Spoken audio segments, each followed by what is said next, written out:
श्री स्वामी समर्थ. स्वागत आहे तुम्हा सर्वांचं कथासरिता या तुमच्याच लाडक्या यूट्यूब चॅनेलमध्ये.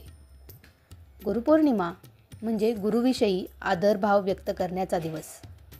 वर्षभर आपण ह्या दिवसाची खूप आतुरतेने वाट बघत असतो, कारण की ह्या दिवशी आपल्याला गुरु बनवण्यासाठी एक सुवर्णसंधी चालून आलेली असते. पण हा जो गुरु आपण बनवतो तो दिवस हा गुरुपौर्णिमाच का?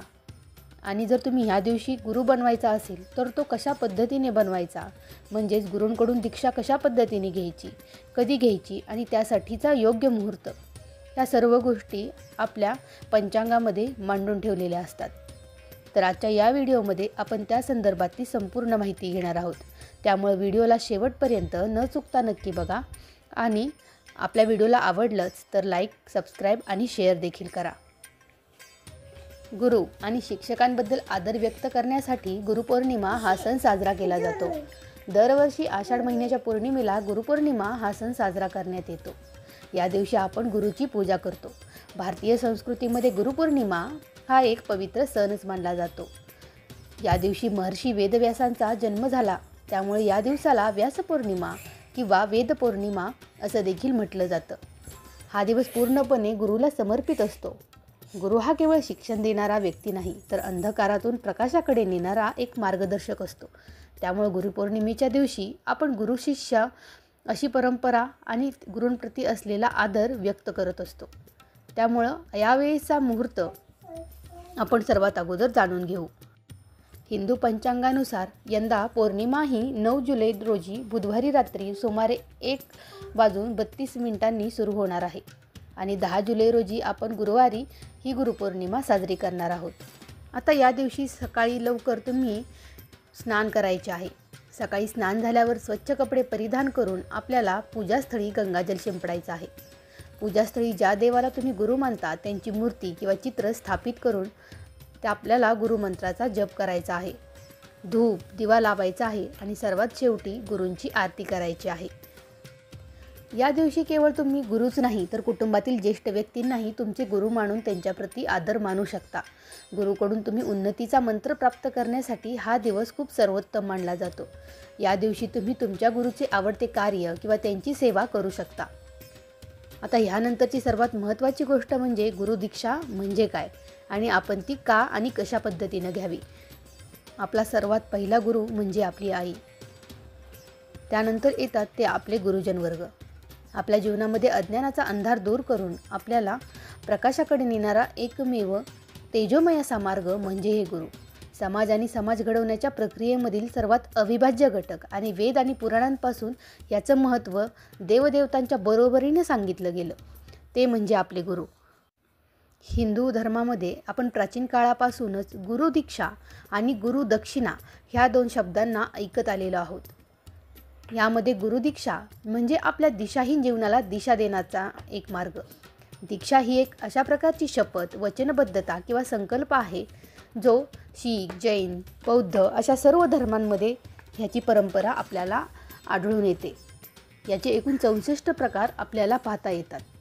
समय दीक्षा, मार्ग दीक्षा, शांभवी दीक्षा, उपनयन दीक्षा, मंत्र दीक्षा, पूर्ण संन्यास दीक्षा अशा विविध प्रकारांचा ह्यामध्ये समावेश आहे.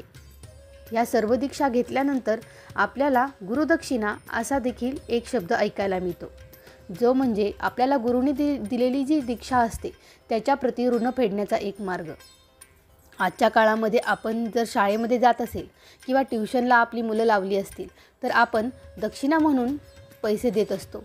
पण अगोदरच्या काळापासून गुरुदक्षिणा म्हणून शिष्यांकडून ज्ञानाचा मार्ग तुम्ही किती उपजला आहे आणि तुमच्यापर्यंत गुरूंनी दिलेलं ज्ञान किती पोचलं आहे यासाठी घेतली जाणारी एक परीक्षा आणि त्यामधून शिष्याला मागितलेली वचनबद्धतेची पूर्ती म्हणून गुरुदक्षिणा घेतली जायची. तर सर्वात अगोदर आपण गुरुदीक्षा घेण्याची माहिती पाहू. ही गुरुदक्षा आपल्याला कधी घ्यायची आहे? गुरुपौर्णिमेच्या दिवशी आपण हा गुरु बनवतो. गुरुकडून दीक्षाही घेतात. जर तुमच्याकडे गुरु नाही तर तुम्ही तुमच्या इच्छेनुसार गुरुपौर्णिमेच्या महत्त्वाच्या दिवशी विद्वान गुरुकडून दीक्षा घेऊ शकता. यामध्ये तुमचे गुरु असतील, तुमचे आईवडील असतील किंवा भगवान विष्णू, भगवान शंकर, श्री स्वामी समर्थ, श्री गोंदावलेकर महाराज ह्यापैकी कोणत्याही एका गुरुची तुम्ही दीक्षा घेऊ शकता। गुरु नेहमी तुमच्या जीवनाचे मार्गदर्शक असतात, त्यामुळे तुमच्या जीवनामध्ये सकारात्मक बदल घडत असतो। शास्त्रामध्ये दीक्षा घेणे आणि देणे ह्या दोन्ही गोष्टी अत्यंत पवित्र मानल्या गेलेल्या आहेत। प्राचीन धर्मग्रंथानुसार गुरुदीक्षा घेण्याचा हा मार्ग फार पूर्वापार चालत आलेला आहे। याआधी तुम्ही कधी गुरुदीक्षा घेतली असेल तर गुरुपौर्णिमेच्या दिवशी तुमच्या गुरूंनी तुमच्या कानात सांगितलेल्या गुप्त गुरुमंत्राचा तुम्हाला जप करायचा आहे। आणि दुसरीकडे जर तुम्ही कोणाला आध्यात्मिक गुरु बनवले नसेल किंवा कोणाकडून गुरुदीक्षा किंवा मंत्र जर घेतला नसेल तर तुम्ही भगवान विष्णूंना आपलं गुरु मानून त्यांना नमन करा आणि गुरुपौर्णिमेच्या दिवशी भगवान विष्णूची पूजा करा। यासोबतच तुम्ही श्री विष्णू सहस्त्रनामाचं पठण देखील या दिवशी करू शकता। आणि या दिवशी जर तुम्ही दुसऱ्या कोणाकडून गुरुदीक्षा घेणार असाल तर त्यांनी सांगितलेला तो एक मंत्र तुम्हाला बाकी कोणालाही समजू न देता तुमच्या कानामध्ये ऐकून घ्यायचा आहे। ही गुरुदीक्षा घेण्यासाठी तुम्हाला शुभ मुहूर्त देखील ठरवण्यात आलेला आहे।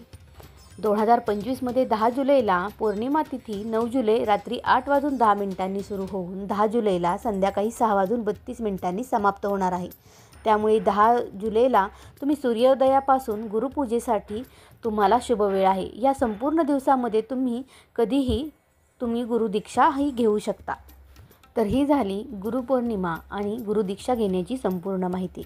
या दिवसामध्ये तुम्ही अन्य कोणताही गुरु बनवला नसेल तर तुम्हाला ज्या देवतावरती विश्वास आहे त्यांना तुम्ही तुमचे गुरु बनवू शकता आणि त्यांचा पूजा अर्चा करणारे जे व्यक्ती आहेत त्यांच्याकडून तुम्ही त्याबद्दलची संपूर्ण माहिती ऐकून घेऊन कशा पद्धतीने पूजापाठ करायचे हे ऐकून एक सिद्ध मंत्र घेऊन तुम्ही गुरुदीक्षा तुमची पूर्ण करू शकता आणि ही गुरुपौर्णिमा तुम्ही आनंदामध्ये साजरी करू शकता।